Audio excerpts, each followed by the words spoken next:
Hi friends, இன்றைக்கி நம்ம ஒரு அட்டகாசமான ப்ரொக்கோலி 65 தாங்க பண்ண போகிறோம்.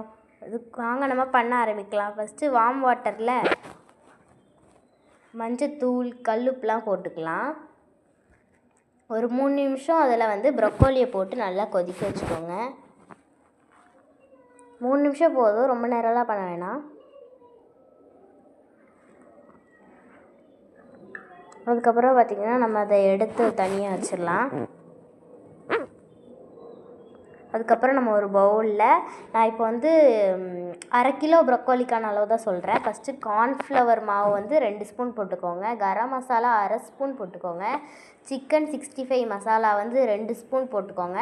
இஞ்சி பூண்டு பேஸ்ட்டு 1 ஸ்பூன் போட்டுக்கோங்க. அரிசி மாவு முக்கியமாக போட்டுக்கோங்க, அது 2 ஸ்பூன் போட்டுக்கோங்க. அதுக்கப்புறம் சில்லி பவுடர் 1 ஸ்பூன் போட்டுக்கோங்க. லெமன் 1 ஸ்பூன் போட்டுக்கோங்க. கடலை மாவு 2 ஸ்பூன் போட்டுக்கோங்க. கடலை மாவு வீடியோவில் காட்டலாம், நீங்கள் போட்டுக்கோங்க. போட்டுட்டு நல்லா இது மாதிரி பிசைஞ்சு எடுத்துக்கோங்க.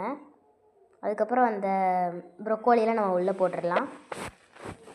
போட்டு அதுக்கப்புறம் நல்லா அதை மிக்ஸ் பண்ணிக்கோங்க. நல்லா மிக்ஸ் பண்ணதுக்கப்புறம் அதை நம்ம எண்ணெயில் போட்டு பொரிச்சு எடுத்துடலாம். பொரிச்சு எடுத்துட்டோன்னா அந்த ப்ரொக்கோலி ரெடி ஆகிடும். சிம்மில் வச்சுக்கோங்க.